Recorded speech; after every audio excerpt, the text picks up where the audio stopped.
Hello, I'm Eric Reynolds of Bandana Man, and welcome to the first episode of Woodcraft 101, Putting Up a Tent. We're going to try to create an ongoing series of Woodcraft 101 videos to teach people that are new to the wilderness, how to handle being out in the wilderness. Today's, like I said, is putting up a tent. And this one is designed for people that are new and have never put up a tent, but also for Boy Scouts who are looking to complete their Tenderfoot 1B requirements, which is sleeping in a tent that you've helped put up. Second class 1A requirements, which is sleeping in a tent that you put up by yourself, and your second class 1C requirement, which is saying what you should look for in a good campsite. So, having said what you should look for in a good campsite, let's talk about what you should look for in a good campsite. So location, location, location. There's 5 things that you need to look for when you're up in the woods trying to find a good place to camp. Obviously, a relatively level tent-sized piece of ground is good, provided that you only have one tent. If you have multiple tents, you've got to have multiple level spots. But today we only have one tent, so we need just one level one. But the other things you have to look for are your wind, your water, your widowmakers, your wildlife, and wood. Now, these are all in order of importance, so let's start out with wind. Wind can be either your friend or your enemy. Wind can knock a tree down and squash you flat. Wind can blow all the bugs away from your tent and keep you cool at night. Those are all good. So what do you look for? There's a couple different types of wind. There's storm winds. Not much you can do about those. They just kind of show up. And there's also winds that are caused by the daily heating and cooling of the Earth's surface. These are your onshore, offshore, and valley breezes. Okay? And they're all caused by the land warming up, or the upper elevations warming up faster than water or lower elevations. So during the day, as the land warms up faster than the water, you're going to have a breeze blowing onto the shore, onshore breeze. In a mountainous area where you have the upper elevations warming up faster than the lower areas in the valley, you're going to have a valley wind that's blowing up valley. So it's an up valley wind. Okay? This all turns around at night. Sometime around after about 5 o'clock to sundown, the whole thing shifts over again. And what happens is, as the land starts to cool faster than the water, or the mountaintops start cooling faster than the valley bottoms, the warm air over the water rises and the warm air over the valley rises. Now, what that'll do is, as the warm air over the water rises, it pulls the air from the land out to sea or offshore, so it creates an offshore breeze. As the warm air rises above the valley, it pulls the cold air down from the ridge tops and the hilltops, creating a down valley flow of air. Okay? Complete reversal from earlier in the day. Why this is important? You want to set your tent up so that the wind, whichever prevailing wind that you have, is perpendicular to your tent, which means that it's going to blow sideways to your door. So it's going to go past your window here, past your window here, or your door and your window here, keeping the bugs from blowing in as you go in and out at night. So you always want to have your tent perpendicular to the wind.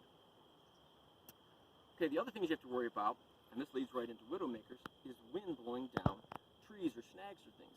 Widowmakers are trees and snags that, like maybe a branch stuck up in the tree, or a tree that's leaning on another tree, or a big old dead tree that's just waiting for a good breeze to fall in. You want to make sure you don't camp too terribly near those, because they could come down at any time, and if they come down in your tent, well, you're done. So those are widowmakers. You got to be careful of those things. They're called widowmakers for a reason. The other thing you have to worry about is water. Okay? Yes, you do need to camp somewhere near water, but that babbling brook that looks really cute during the day, there might be a storm somewhere up river of that, or upstream of that, where you don't even hear about it, and in the middle of the night you might have a wall of water come washing down that valley. That's not a good place to be. The water can rise very quickly. You might get caught into it. You might not even be aware that suddenly there's flooding. So you want to stay a little bit back away from the water. Probably about 200 feet is usually a good plan. The best thing to do, actually, if you're in an area where there's a lot of hills, which I'm in the southern tier of western New York, and there's always hills here, is you don't want to be in the valley bottom. You don't want to be at the hilltop. You want to come somewhere in between, because there's a thermocline there where everything is always a little bit warmer at that point. Cold air collects in the valley bottoms at night, and it's always cold in the valley tops, or the hilltops at night. So halfway in between. The other thing is, if you're halfway up the hill, you really don't have to worry too much about getting flooded out. Okay, so going on to the next thing, wildlife. Okay, wildlife can be anything from bugs and mosquitoes to moose and things like that. You don't want to camp too near a swamp. You might get a lot of mosquitoes. That makes for kind of a miserable trip. You don't want to be parked on a game trail. You really don't want to have moose wandering through your camp in the middle of the night to get to their nearest source of lily pads and water. Did that once before. It's kind of hard to keep the tents up because the moose are a little clumsy and they trip over the lines. Plus, moose are a little unpredictable. You also don't want to be terribly near an area where maybe you have a lot of raccoons or bears or things like that. And if you do, you don't leave your food down. Make sure it goes up in a tree in a bear bag. I have another video on that, so search my videos for how to put up a bear bag. Those bear bags will protect you from bears, they'll protect you from raccoons, and even worse, will protect you from those chipmunks. Those things will chew right through anything. So anyways, moving on to the next one, and last and least important of the 5 W's is wood. Now where we're at right now, there's not a whole lot of wood in this area, so I'd probably have to walk a little ways to get wood if I was going to have a fire. If you're not planning on having a fire, that opens up a lot of things. You can kind of ignore the fifth 5W. But if you need wood to cook your food, you need to come up with a place that's got a little bit of firewood still left in it. The most popular campsites usually have the least wood. The least popular campsites usually have a reason for being the least popular. So you've got to try to find that nice happy balancing area. So those are the things that you want to look for in a campsite. Now having said all that, let's get to putting this tent up. Now as you can see, I've kind of set the tent up partly. I preset it up, I put the poles together, and I staked out the 4 corners. You always want to put a footprint underneath the tent. The footprint is, in this case, it's a piece of plastic. It might be a heavy piece of tarping. But what that's designed to do is prevent the bottom of the tent from abrading against the ground and getting pinholes in it. You want to fold the plastic, in this case, the footprint, so that it's mostly underneath the tent. That way it can't collect rainwater or condensation and roll underneath and create a puddle underneath your floor in the middle of the night. You also want to make sure, and we'll show this as we go through the video, you want to make sure that your tarp is staked out so that it's not loose and flopping against your tent. Because as you breathe during the night, the condensation from your breath is going to catch on the tent, and it's supposed to roll off and drip onto the ground. If it's touching your tent, it's going to roll off and drip into your tent and give you a wet, cold night. So, having said those things, let's put this tent up. Okay. This is a pop-up tent, and what that means is it's kind of an umbrella style where you're going to put poles in and literally pop it up like an umbrella. So I put the tent pole into that peg, and there's pegs on the 4 corners, and now I'm coming around and I'm going to do that with the rest. So you got to kind of like pop it up.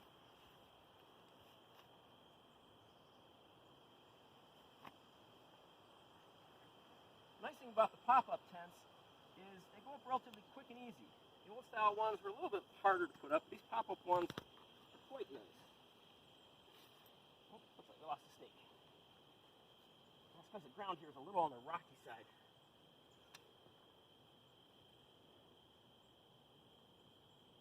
Okay, so that's the beginning part of my tent up. Now this is the fly over here that I'm coming to get. Okay, this is the inside of the fly. You can see the poles there.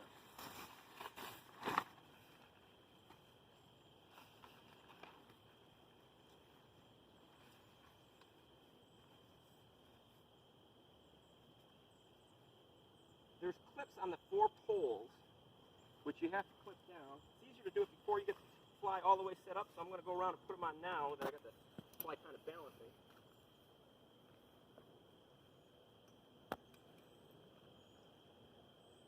And then what I'll do is quick anchor the 4 corners of the fly down.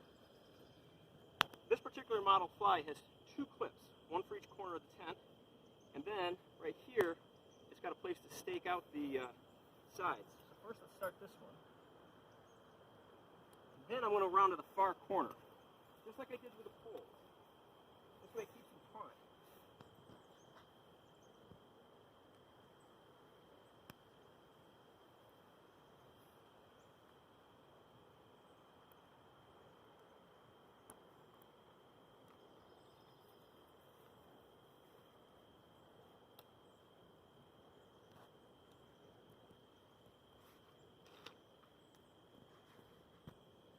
This particular tent has Velcro underneath it that you will use to attach the poles. But first what I'm going to do is take the remaining stakes and stake out the fly.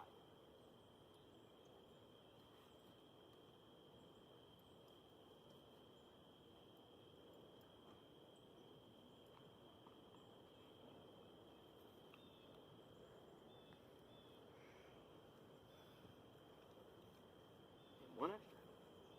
It's always good to have one extra tent stake with your tent in case you lose one. Like I said, the last thing you do then is you come back around through here, find the Velcro, undo it, and Velcro it back around these poles to hold your fly down so it doesn't blow around in the middle of the night. So like I said, what I'm doing right there is just attaching the Velcro to the poles so the tent doesn't blow around. See in this one, right here, I'm doing the same thing.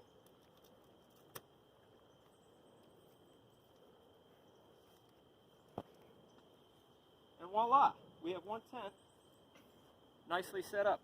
So you'll be all set and ready for the night. You can go about making your dinner.